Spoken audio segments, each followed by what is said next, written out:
నన్ను దింపేయాలని కూటమి ప్రభుత్వము కంకణం కట్టుకుంది. అది ఎంతవరకు సమంజసమో ప్రజలకి నేను విన్నవించుకుంటున్నాను. అంతేకాకుండా మా కుల పెద్దలైన పల్లా శ్రీనివాస్ గారు కానీ, అలాగే వంశీకృష్ణ శ్రీనివాస్ గారు కానీ ఒక మీ సోదర సమానురాలైన మేయర్ గారి మీద అవిశ్వాసం పెట్టడము అది ఎంతవరకు కరెక్ట్ అన్నది మీరు ఆలోచించాలి. ఏదో కుట్రలు కుతంత్రాలు చేసి నన్ను దించేద్దామని ఎన్నో ప్రయత్నాలు చేస్తున్నారు.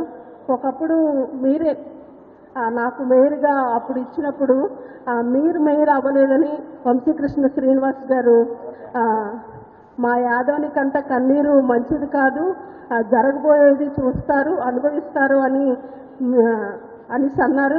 ఇప్పుడు మరో ఎమ్మెల్యేతో పాటు మీరు చేతులు కలిపి ఇప్పుడు మీ సోదర సమానురాలైన మేయర్ గారు మీ యాదవ కమ్యూనిటీకి సంబంధించిన బిడ్డ తన మీద మీరు అవిశ్వాసం పెట్టి దించడానికి ఎన్నో కుట్రలు పన్నుతున్నారు. ఇది ఎంతవరకు తగ్గుతుంది?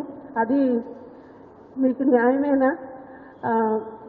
ఇదంతా కూడా పత్రికా విలేకరుల ద్వారా ప్రజలకి విన్నవించుకుంటూ నిజంగా కమ్యూనిటీ మీద చిత్తశుద్ధి, కమ్యూనిటీ మీద గౌరవం మమకారం ఉంటే తప్పకుండా యాదవ సోదరుడు కానీ యాదవ సోదరిమణ్ణి కానీ మీరు అవకాశం ఇవ్వండి.